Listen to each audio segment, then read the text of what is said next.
아멘.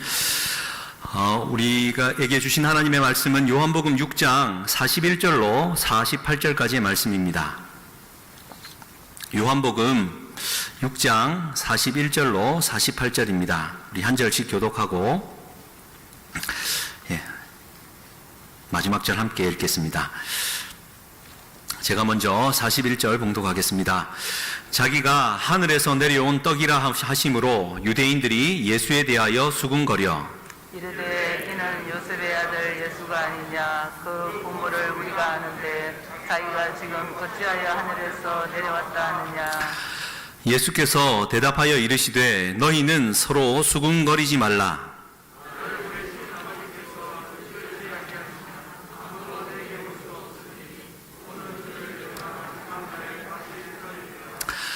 선지자의 글에 그들이 다 하나님의 가르치심을 받으리라. 기록되었은즉 아버지께 듣고 배운 사람마다 내게로 오느니라.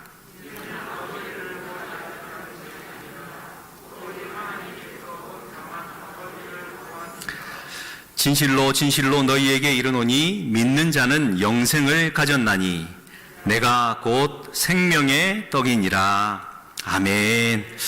이 본문 말씀 의지해서 생명의 떡, 생명의 사람, 생명의 떡, 생명의 사람이라는 제목으로 하나님 은혜 나누겠습니다. 우리 설 연휴 잘 보내고 오셨습니까? 한 해 동안 하나님께서 늘 지켜주시고 또 하늘의 신령한 복이 또 그 땅의 기름진 복이 올 한 해 넘쳐 흐르는 그런 복된 한 해가 되시기를 다시 한번 주님의 이름으로 축복합니다. 예수님은 이 세상에 오셔서 하나님의 뜻을 행하신다라고 말씀하셨습니다.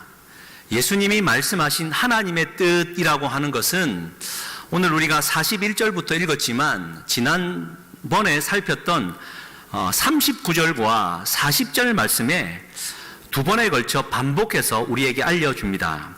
여러분 요한복음 6장 39절 말씀을 한번 보시겠습니까? 39절에는 이렇게 기록합니다. 나를 보내신 이의 뜻은 내게 주신 자 중에 내가 하나도 잃어버리지 아니하고 마지막 날에 다시 살리는 이것이다.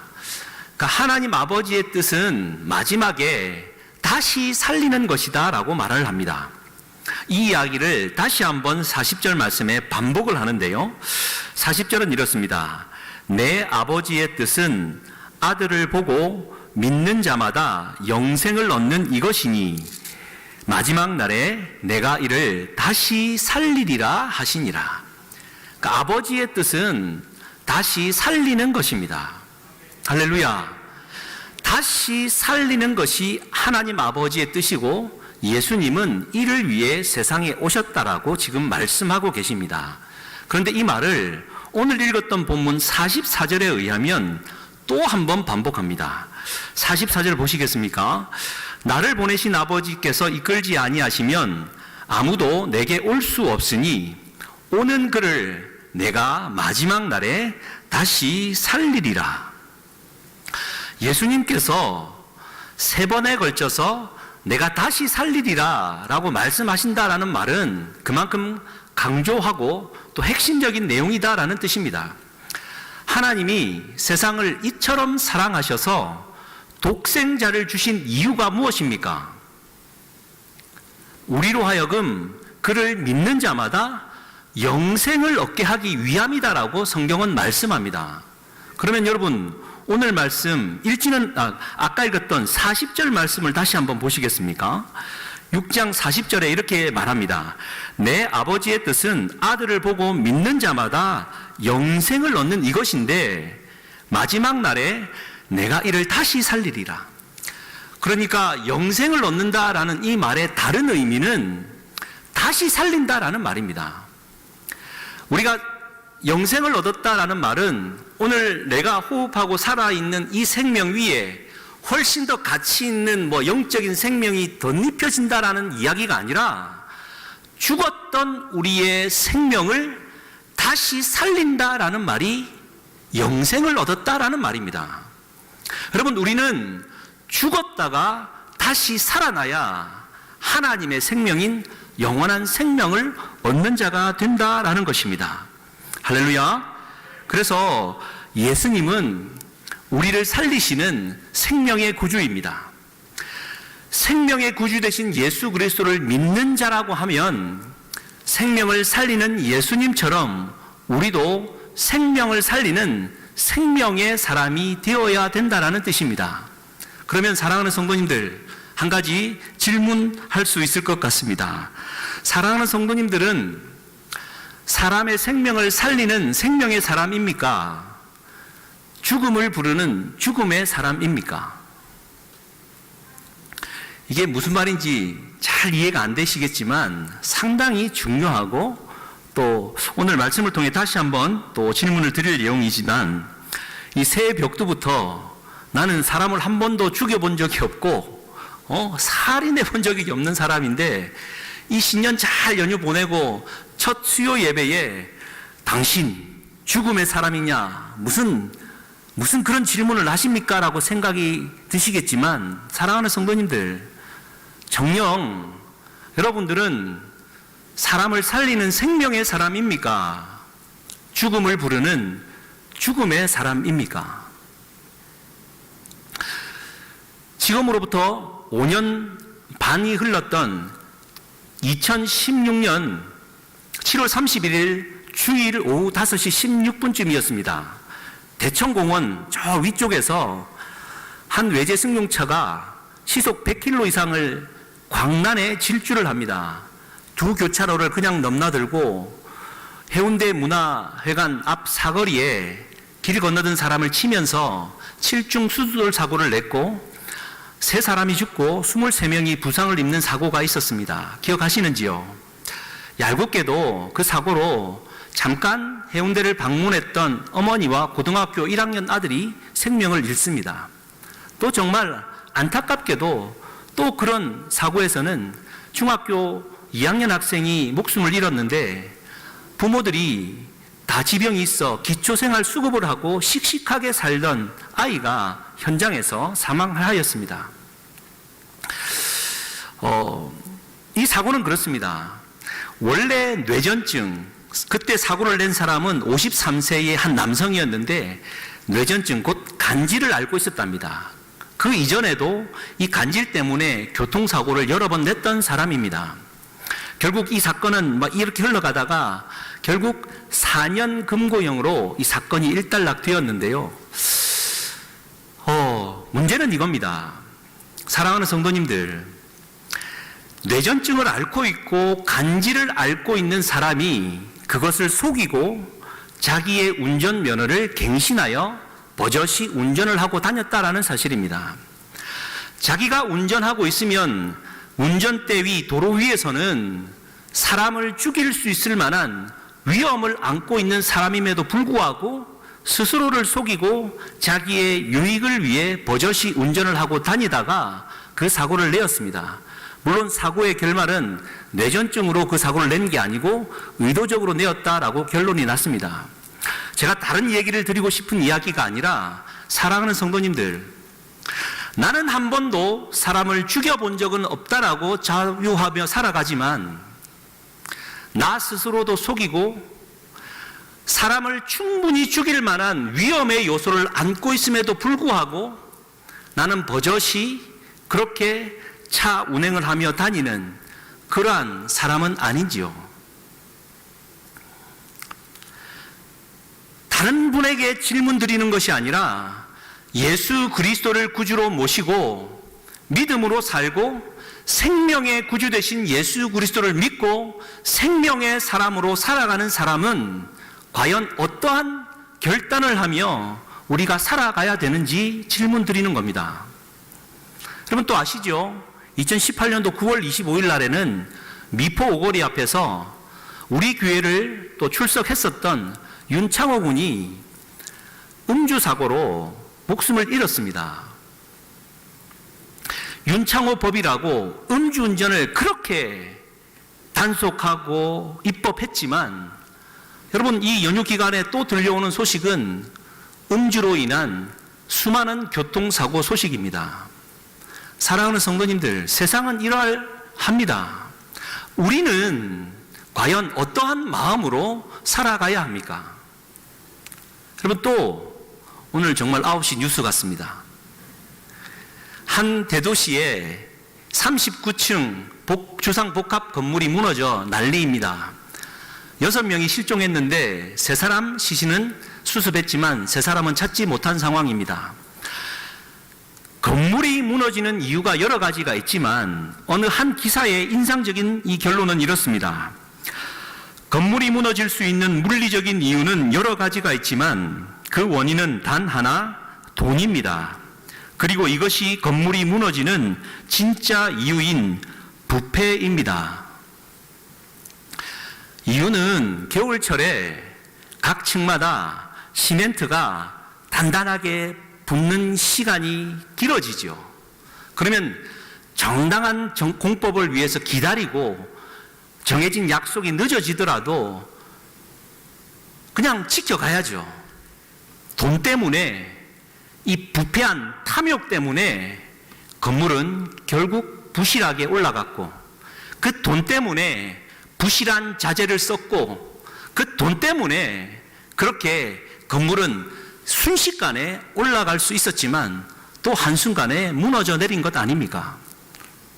사랑하는 성도님들, 지금 다른 분에게 질문 드리는 것이 아니라 생명을 살리는 그리스도인이라고 한다면 여러분 어떻게 결단하고 어떻게 일을 하고 어떻게 생활해야 합니까? 여러분, 저는 한번 생각하는데 이게 다 지어지고 살아가다가 무너졌으면 진짜 어쩔 뻔했나라는 생각을 하게 됩니다. 하나님의 정의와 공의라고 생각이 들고요.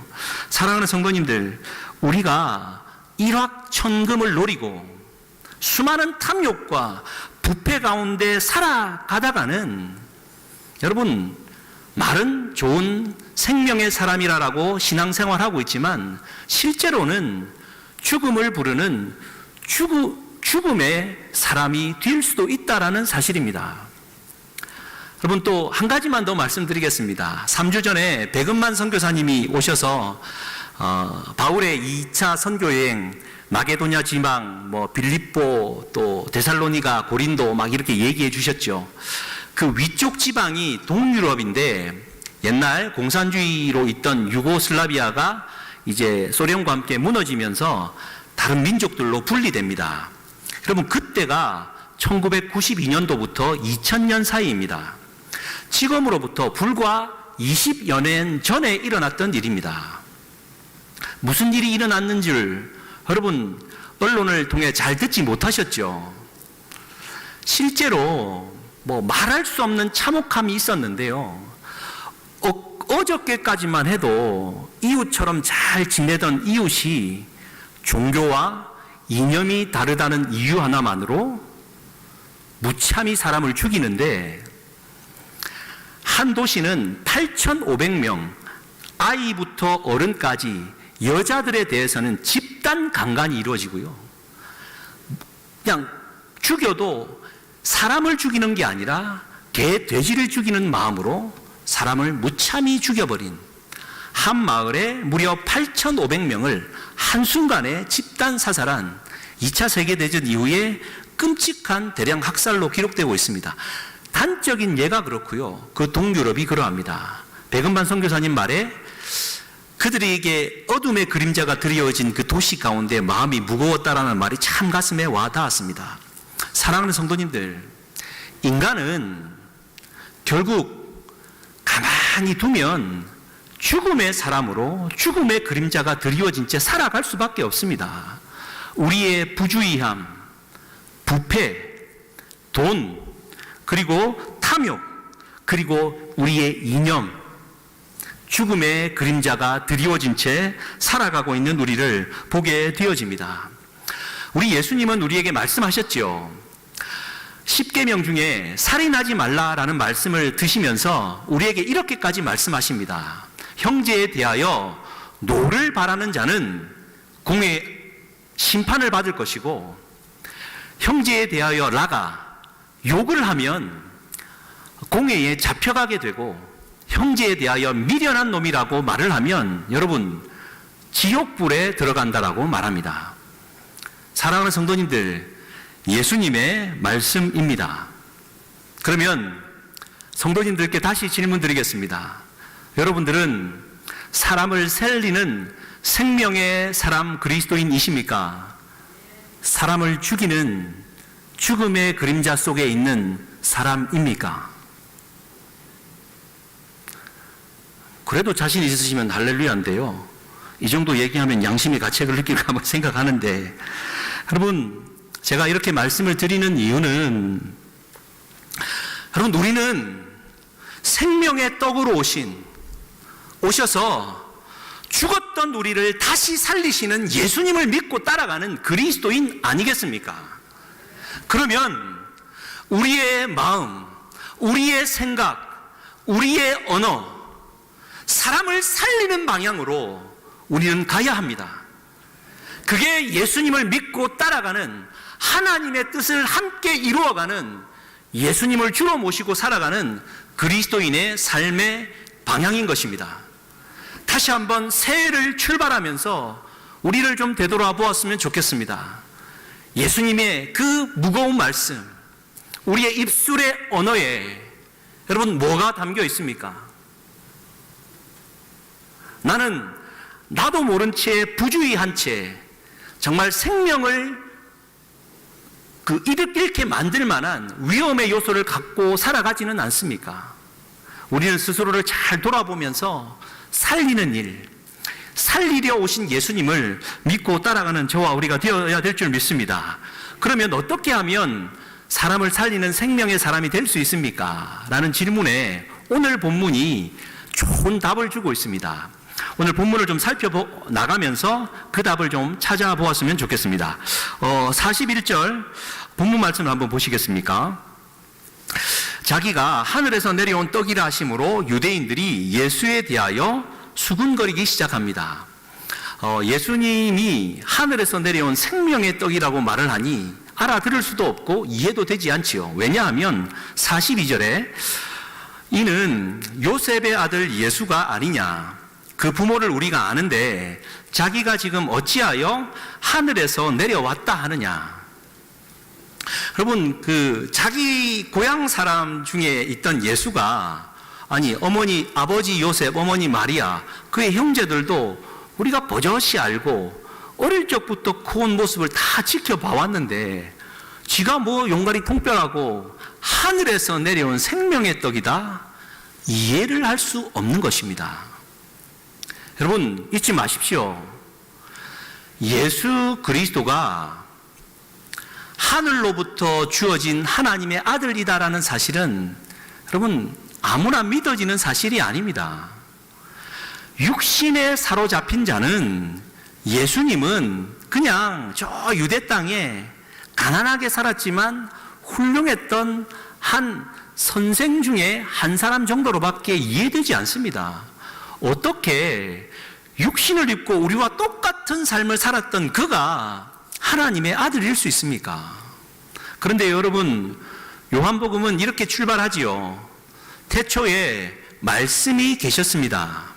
그 말씀은 하나님과 함께 계셨으니 말씀은 곧 하나님이시다라고요. 그런데 그 말씀이 육신이 되어 우리 가운데 거하심에 우리가 그의 영광을 보니 아버지의 독생자의 영광이요 은혜와 진리가 충만하더라.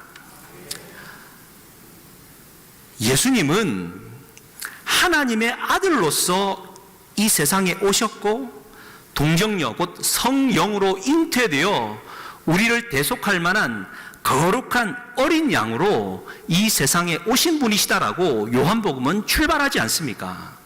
이 사실이 여러분 육신에 사로잡혀 있는 사람에게 뭐가 복음이 되며 뭐가 믿어지겠습니까? 그런데 요한복음은 또 이렇게 진단하지요. 세상은 자기들의 그 행위가 악함으로 빛보다 어둠을 더 사랑했기 때문이다라고. 악을 행하는 자마다 빛을 미워하기 때문에 예수 그리스도를 믿지 못한다라고 성경은 말하고 있습니다. 사람들은 이 사실을 모른 채 수군거리고 있습니다. 그런데 이 수군거림에 대하여 43절에 예수님은 이렇게 말씀을 하시죠. 예수께서 대답하여 이르시되 너희는 서로 수군거리지 말라. 할렐루야. 여러분, 수군거리지 말라라는 이 말을 또 상당히 심각하게 받아야 합니다.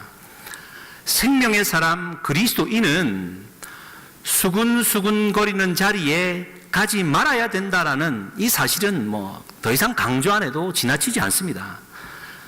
더 중요한 사실은 생명의 사람 그리스도인은 다른 사람들이 수군수군거리는 데 대해 영향을 받지 않는다라는 것입니다.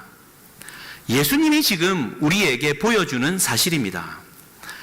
너희는 수군수군거리지 말라. 다른 사람들이 수군거리는 그 수군거림 때문에 예수님은 주눅들거나 영향을 받거나 마음 상하지 않으셨습니다. 너희는 수군거리지 말라라고 예수님께서 말씀하고 이겨내셨다라는 것입니다. 여러분, 우리는 하늘에서 오신 생명의 떡을 먹고 살아가는 예수 그리스도를 믿고 따르는 그리스도인입니다. 하늘의 사람이다라는 뜻입니다. 우리의 시선과 우리의 마음은 세상을 향하고 있지 않습니다. 하늘을 향하고 있습니다. 우리에게 진짜 중요한 것은 예수 그리스도를 믿는 그리스도인은 진짜 하늘의 소망을 두고 하늘의 가치를 두고 영원한 생명을 두고 살아가느냐. 여러분, 여기에 우리의 마음이 있어야 된다는 것을 오늘 말씀을 통해 우리에게 보여주고 있습니다. 여러분, 수군수군거리는 거, 이거 영적인 의미를 한번 살피고 넘어가야 되는데요. 로마서 1장 28절과 29절 말씀 띄워주시면 같이 한번 보시겠습니까?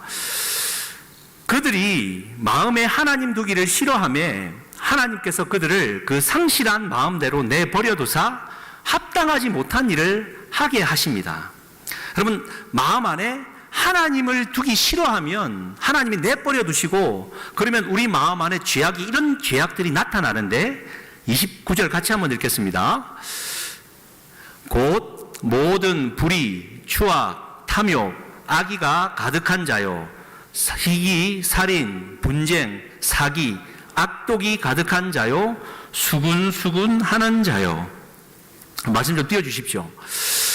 29절 그대로 좀 띄워주시면요. 여러분, 저기서 말하는 수군수군 된다라는 이 말 그 자체만으로 병을 말하는 것이 아니라 하나님이 내버려 두신 결과 불의와 추악과 탐욕과 악의, 살인, 분쟁, 사기, 악독이 넘쳐나서 인간의 마음을 가지고 서로 수군대는 것입니다. 지난주에 살폈던 사마리아의 마술사 시몬, 악독이 가득하고 불의에 메인바 되었다라는 말이 떠오르지 않습니까? 떠오르기를 주님의 이름으로 간절히 축복합니다. 수군수군거림에 대한 우리의 영적인 의미, 우리는 되새겨야 합니다. 이 모든 죄악, 30절, 31절, 다른 죄악들도 많은데 32절 말씀 같이 한번 읽겠습니다. 그들이 이 같은 일을 행하는 자는 사형에 해당한다고 하나님께서 정하심을 알고도 자기들만 행할 뿐 아니라 또한 그런 일을 행하는 자들을 옳다 하느니라. 지금 유대인들의 그 영적인 상태가 이런 수준에 있었다라는 것입니다. 주님은 영향을 받지도 않고 수근수근은 하는 자리에 있지도 않고 수근거리지 말라라고 담대히 선포한 이후에 주님은 말씀을 이어가십니다. 오늘 본문 44절을 한번 보시겠습니까? 나를 보내신 아버지께서 이끌지 아니하시면 아무도 내게 올 수 없으니 오는 그를 내가 마지막 날에 다시 살리리라. 예수님은 이렇게 말씀하십니다. 하나님 아버지께서 이끌어주지 않으면 예수님에게 올 수는 없다라고 말을 하는 겁니다. 다른 요한복음 기록을 인용한다면 성령께서 이끌지 아니하시면 예수님께로 나아올 사람이 없다라는 것입니다. 여러분, 오늘 이 자리에, 예배의 자리에 나오셔서 그냥 예배의 자리에 앉아 계신 분은 예수님께 나온 게 아닙니다. 여러분들이 함께 예배드리는 이 자리, 온라인으로 참여하는 온 성도님들 그 자리에 예수님께로 나오셨다면 그것은 성령께서 하나님 아버지께서 인도해 주셨기 때문에 나온 것입니다. 예수님은 분명히 말합니다. 그렇게 하나님 아버지에 이끌려 성령에 이끌려 예수님에게 나온 사람을 내가 한 영혼도 버리지 않고 고아와 같이 버려두지 않고 내가 전부 살릴 것이다 라고 예수님이 지금 말씀하고 계시는 겁니다. 할렐루야. 여러분, 예수님 앞으로 이끌림 받아 예수님으로부터 새 생명을 얻고 소망을 얻고 살아가는 저와 우리가 될 수 있기를 주님의 이름으로 다시 한번 축복합니다. 그러면 여러분, 누가 하나님 성령께 이끌려 예수님께 나아올 수 있는 사람입니까? 45절 말씀에 그 해답을 주고 있습니다. 45절은 이렇게 예수님이 말씀합니다. 선지자의 글에 그들이 다 하나님의 가르침을 받으리라. 기록되었은즉 아버지께 듣고 배운 사람마다 내게로 오느니라. 무슨 말씀입니까? 하나님 아버지께 듣고 배우는 사람이 예수님께 나온다라는 뜻입니다. 여러분, 그러면 분명해집니다. 우리가 어떻게 사람을 살리는 생명의 사람이 될 수 있습니까? 하나님과 성령님에 이끌려 예수님께 나아오는 사람이 생명의 사람이 될 수 있습니다. 예수님께 나아오는 사람은 다른 사람이 아니라 하나님 아버지의 말씀을 듣고 배우는 사람이 하나님 예수님께 나와 생명을 살리는 생명의 사람이 될 수 있다라는 뜻입니다. 여러분, 올 한 해 마음을 다시 한번 다부지게 잡수시기를 주님의 이름으로 축복합니다. 주일날 한번 주님 앞에 예배 드리러 나옵니다. 또 주님 주신 은혜에 감사하여 진심을 다해 11조와 감사의 예물을 바칩니다. 또 은혜에 감사하여 구제와 선교에도 사랑의 나눔을 충분히 합니다. 여러분, 이러한 모든 과정을 한마디로 말하면 종교 생활이라 말합니다. 여러분, 종교 생활을 통해 사람의 생명이 살아날 수 있겠습니까? 나는 열심히 예배도 드리고 때로는 감사도 하고 때로는 은혜 충만하여 하나님께 부르짖어 기도하기도 합니다. 그런데 결국엔 종교 생활을 하다 보니까 서두에 말씀드린 대로 나도 모른 채 죽음의 사람이 되어 사람을 해치는 자리에 나도 모른 채 있을 수 있다는 말입니다. 그러면 어떻게 해야 됩니까? 주님은 답을 주시죠. 하나님의 말씀을 듣고 배우는 일에 최선을 다해야 합니다. 여러분, 자신 없으시니까 아멘 안 하시나 본데요. 올 한 해 다시 한번 결심하십시오. 하나님의 말씀을 매일 듣고 하나님으로부터 주시는 말씀을 매일 배우지 않는다면 어떻게 내가 생명의 사람, 변화된 바른 삶을 살 수 있겠습니까? 예? 40여 년을 지내면서 목사 안수를 받고도 하나님의 말씀을 듣고 그분에게 배우려고 한순간을 놓쳐버리면 마치 종교인이 되어 설교 기계가 되어 있는 저를 무섭게 발견하게 되어집니다. 여러분, 그때는 몰랐습니다. 말 좀 재밌게 하고 그냥 설교 그냥 그렇게 준비된 대로 잘 하고 나면 그냥 은혜 받았다 말씀 몇 마디 들으면 그게 생명을 살린 줄 알았습니다. 그런데 사랑하는 성도님들, 날마다 하나님의 말씀을 듣고 그분에게 배우지 않고 있다면 나는 하나님의 말씀을 빙자하여 죽음의 언어를 쏟아놓는 사기꾼이 될 수 있더라라는 것을 무섭게 다시 한번 깨우치게 됩니다. 사랑하는 성도님들, 어떠십니까? 수십 년을 신앙생활하고 그리스도인이라 칭함받고 때로는 많은 사람들로부터 칭송받으며 귀한 신앙의 모델로 서 계시지 않습니까? 여러분들 깊이 있게 돌아본다면 과연 다시 한번 질문드리면 여러분들은 생명의 사람입니까? 죽음의 사람입니까? 지금 죽음으로 가득 차여 수군거리고 있는 죽음의 언어들로 넘쳐나고 있는 유대인들을 향하여 예수님은 말씀합니다.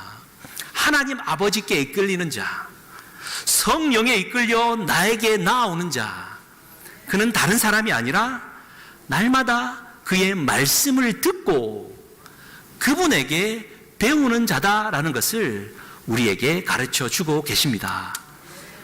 올 한 해 하루도 빠짐없이 여러분 성경책을 열어보실 의향이 있으십니까? 예. 여러분 성경책을 연다라는 거 너무 저도 개인적으로는 당연하게 생각했는데요. 우리는 너무나도 당연하지 않게 성경책을 펴보지 않습니다. 제가 어제 그제 이틀을 제 스스로를 돌아보니까 여러분 부끄럽게도 성경책을 들고 왔지 내 영의 양식을 위해 펴본 적이 없었더라고요. 물론 인사하고 내 할 일을 하지만 여러분 진짜 중요한 영의 양식 하루도 빠짐없이 그분에게 듣고 배우겠다라고 결심하는 이 저녁이 될 수 있기를 주님의 이름으로 간절히 축복합니다. 그래서 여러분 디모데후서 사도 바울이 이제 순교 직전에 마지막으로 썼던 디모데후서 그 3장 13절로 17절까지의 말씀 여러분 뭐 기억하십니까? 말씀 한번 좀 띄워주시면 이렇게 사도 바울은 말하고 있습니다. 13절은 악한 사람들과 속이는 자들은 더욱 악하여져서 속이기도 하고 속기도 한다. 죽음의 증상들이죠. 죽음의 사람들은 늘 이렇게 세상 속에서 그렇게 살아갑니다. 그런데 14절에 같이 한번 읽겠습니다. 14절만 한번 읽고 같이 읽겠습니다. 그러나 너는 배우고 확신한 일에 거하라. 너는 네가 누구에게서 배운 것을 알며. 아멘. 바울이 마지막으로 디모데에게 권면하는 말은 오늘 우리에게 권면하는 말이기도 합니다. 너는 배우고 확신한 일에 거하라. 믿음 가지고 배우라는 겁니다. 하나님의 말씀을 들으라는 겁니다. 언제까지요? 확신한 일에 거할 때까지. 여러분 하나님의 말씀을 읽고 또 읽고 기도하는데 희미하십니까? 확신이 들 때까지 기도하고 말씀을 듣고 배우십시다. 즉 배우고 확신한 일에 거하라. 그러면서 덧붙이는 말이 너는 네가 누구에게 배운 것을 알아라 라고 말하는 겁니다. 사랑하는 성도님들, 하나님의 말씀을 누구에게 배우고 계십니까? 잘 아시는 대로 똑같은 재료인 물을 속아 먹으면 우유를 만들고 독사가 마시면 독을 만듭니다. 여러분 누구에게 배우고 계십니까? 여러분 저는 모르겠습니다.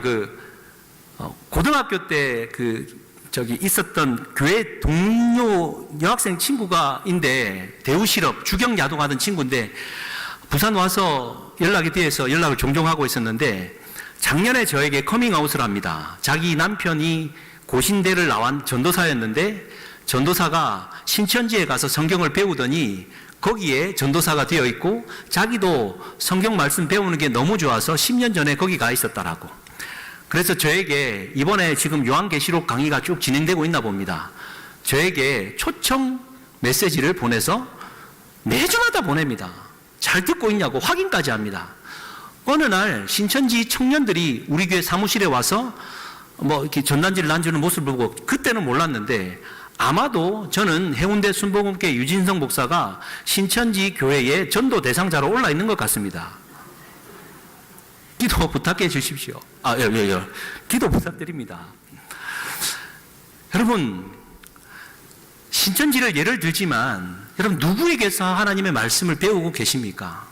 누구의 말을 듣고 계십니까? 여러분, 우리는 다른 여러 목자들의 음성도 중요하지만 다른 분 아닙니다. 예수 그리스도를 통해 말씀을 배운 자들임을 잊지 마십시오.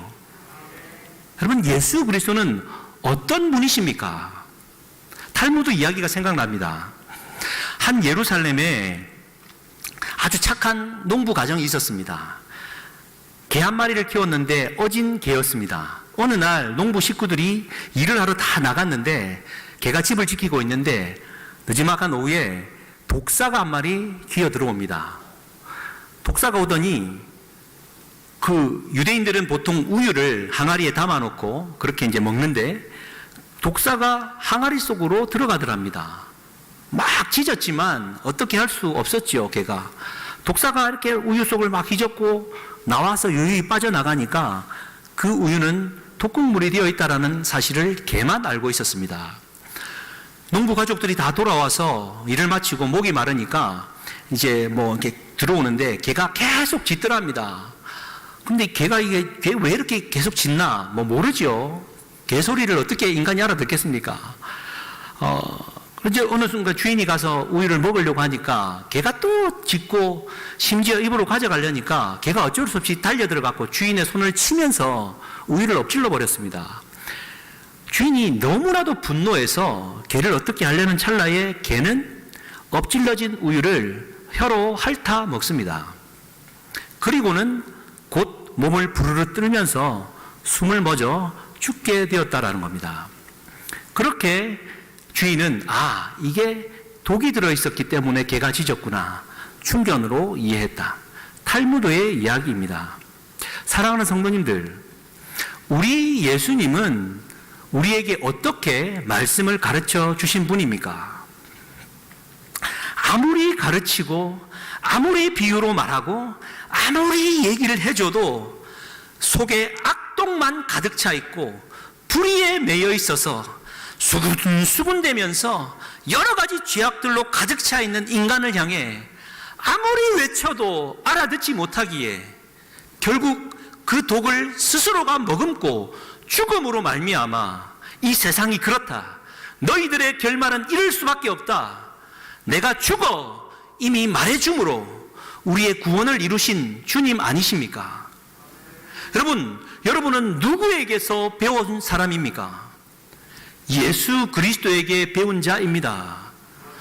생명의 사람으로부터 생명의 사람이 되라고 배운 자들인데 나도 모른 채 어느 순간 그리스도인이라는 이름으로 죽음의 사람에 가 있지는 않는지 우리는 생명의 사람이어야 된다라고 사도 바울은 우리에게 말해주고 있죠. 그래서 여러분 디모데후서 3장 14절까지는 이게 말하고 15절부터 17절까지 쭉 같이 한번 읽겠습니다. 또 어려서부터 성경을 알았나니 성경은 능히 너로 하여금 그리스도 예수 안에 있는 믿음으로 말미암아 구원에 이르는 지혜가 있게 하느니라. 모든 성경은 하나님의 감동으로 된 것으로 교훈과 책망과 바르게 함과 의로 교육하기에 유익하니 이는 하나님의 사람으로 온전하게 하며 모든 선한 일을 행할 능력을 갖추게 하려 함이다. 아멘. 여러분, 하나님의 말씀을 듣고 끝까지 배우게 되면 교훈도 받고 여러분 책망도 받습니다. 여러분, 하나님 말씀 듣고 배우면서 여러분을 책망한다고 기분 나빠하지 마시기를 바랍니다. 하나님의 말씀은 바르게 함과 의로 교육하기에 유익하기 때문입니다. 하나님의 말씀 앞에 우리는 겸손히 날마다 내 죄과를 돌아보고 그분 앞에 엎드리는 자가 되어야 될 것입니다. 그리할 때 생명의 사람, 사람을 살리는 사람으로 설 수 있다라고 성경은 우리에게 강조하고 있다라는 사실 우리가 잊어서는 안 될 것입니다. 여러분, 그렇다고 성경을 달달달 암송한다라고 이게 가능한 일이겠습니까? 여러분, 하나님의 말씀을 듣고 배운다라는 말의 의미는 하나님의 말씀을 들은 대로 순종한다라는 말의 뜻이고 그 말씀 앞에 자기를 온전히 내어 맡긴다라는 뜻입니다. 하나님의 말씀을 받았으면 여러분 그 말씀 앞에 내 삶을 전적으로 맡겨드리고 믿고 기다릴 수 있으시겠습니까? 올 한 해는 좀 우리 모두 그러한 훈련을 하는 한 해가 되었으면 좋겠습니다. 여러분 그렇습니다. 생명의 사람은 성령에 이끌려 예수 그리스도에게 나아오는 사람이고요. 예수 그리스도에게 나아오는 사람은 하나님의 말씀을 날마다 듣고 배우고 확신하는 사람, 예수 그리스도를 통째로 닮아 말씀 앞에 순종하는 사람임을 우리가 잊지 말고 우리 그분 앞에 겸손히 사랑하는 저와 우리가 될 수 있기를 다시 한번 주님의 이름으로 축복합니다. 그래서 46절, 47절, 48절 말씀을 한번 보십시오. 이는 아버지를 본 자가 있다는 것이 아니라 오직 하나님에게서 온 자만 아버지를 보았느니라. 예수 그리스도가 그런 분이시다. 하나님 아버지께로부터 온 아버지와 함께 있었던 분이다라는 것을 강조하고 있고요. 47절에 진실로 진실로 너희에게 이르노니 믿는 자는 영생을 가졌나니 내가 곧 생명의 떡이다. 영생을 가진 자, 믿는 자는 영생을 가졌는데 내가 곧 생명의 떡이다. 이 말은 예수님이 그렇다라는 말이기도 하지만 생명의 떡을 먹고 영원히 목마르지 않는 생명의 물을 마시는 우리도 예수님처럼 다시 살리는 자가 되어야 된다라고 우리에게 말씀해 주고 있습니다. 할렐루야. 오병이어 기적 사건 이후에 일어난 일입니다. 예수님을 정치적, 경제적 해결사로 알고 사람들은 자기 욕망을 따라 예수님에게 몰려왔습니다. 예수님은 엉뚱한 얘기를 하셨습니다. 하늘로부터 온 생명의 떡이다.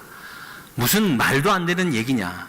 그들은 여전히 욕망에 사로잡혀 있었고 그들은 자기 유익에, 자기 탐욕에 배치가 되면 그 누구라도 생명을 짐승처럼 죽여버릴 수 있는 위험이 여전히 살아있는 그러한 욕망의 사람들이었습니다.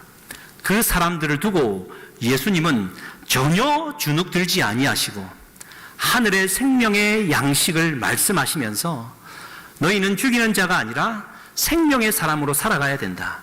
내가 다시 살리기 위해 왔듯이 나를 믿고 나의 말씀을 순종하여 너희도 살리는 생명의 사람이 되라. 우리에게 말씀해 주고 계십니다. 사랑하는 성도님들, 우리 주님은 상한 갈대를 꺾지 아니하십니다. 꺼져가는 등불을 끄지 아니하십니다. 그 하나님의 은혜에 감사하여 우리도 상한 갈대, 꺼져가는 등불들에 대하여 꺾지 않고 살려내는 생명의 사람으로 사는 우리 이 한 해가 될 수 있기를, 아니 이 한 주가 될 수 있기를 주님의 이름으로 간절히 축복합니다.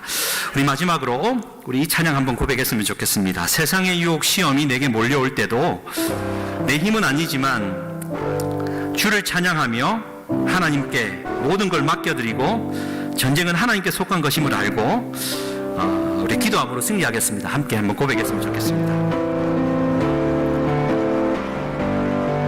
세상의 유혹 시험이, 세상의 유혹 시험이 내게 몰려올 때에 나의 힘으론 그것들 모두 이길 수 없네. 거대한 폭풍 가운데 위축된 나의 영혼 어찌할 바를 몰라 헤매이.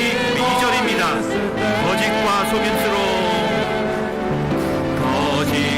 속임수로 가득 찬 세상에서 어디로 갈지 몰라 머뭇거리고 있네. 공중의 권세 잡은 자 지금도 우리들을 실패와 절망으로 넘어뜨리. 우리 한 번 더 고백합니다. 거짓과 속임수로 가득 찬 세상에서, 거짓과 속임수로 가득 찬 세상에서 주님 어찌할지 몰라 머뭇거리고 있네. 공중의 권세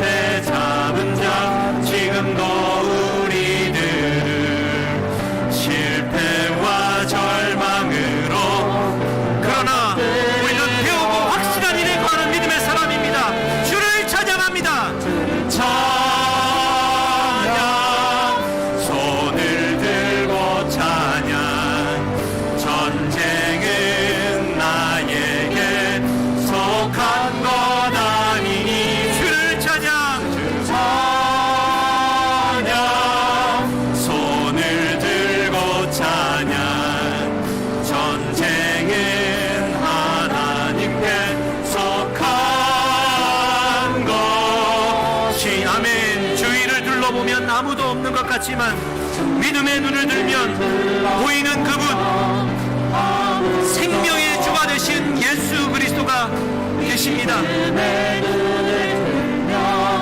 보이는 그분은 멀리 계시지 않고 내 안에 살아 역사하십니다.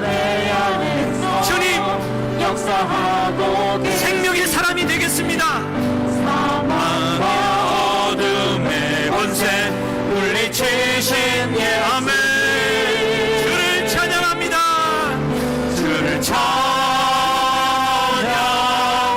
손을 들고 찬양. 전쟁은 나에게 속한 것 아니니 주를 찬양,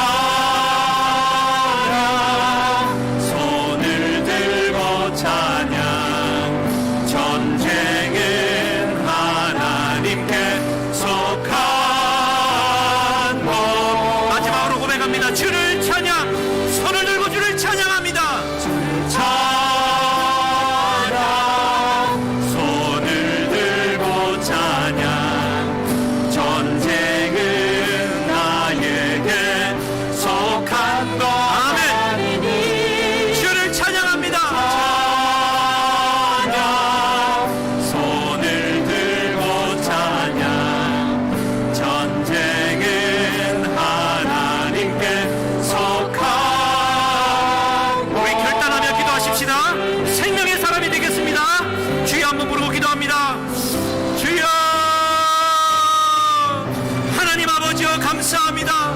생명 버려 온 세상의 악독과 죄악들을 머금고 십자가에 죽어주심으로 우리에게 말씀하신 예수 그리스도를 생명 다하여 내가 고백하며 나아갑니다. 십자가의 구원 앞에 뒤로 물러서 아버지 하나님 흘러가는 자들이 아니게 하여 주시고 죽음의 사람이 되지 않게 하여 주시고 생명의 사람이 되게 하여 주시옵소서. 하나님 입술의 언어가 생명의 언어가 되게 하여 주시며 하는 기도가 사람을 살리는 기도가 되게 하여 주시며 하나님 아버지 2022년도에 하나님 아버지 나의 이 부주의함과 죄악과 불의와 탐욕과 돈과 아버지 하나님 이 모든 아버지 하나님 인연들에서 벗어나 하나님을 영원롭게 하며 주를 찬양하며 승리하는 생명의 사람이 되기로 다시 한번 결단하오니 아버지 하나님 입술에 생명을 더하여 주시고 심령에 생명을 부어주시고 하나님의 영광을 위해 달려가는 신실한 믿음의 자녀가 되겠습니다. 나를 용서하여 주시고 여전히 생명을 붙잡고 생명을 죽이는 자리에 섰던 나를 용서하여 주시고 하나님의 사람답게 생명 구원의 사람답게 하나님 우리를 살펴주시고 은혜를 더하여 주시옵소서. 하나님 아버지여 감사합니다.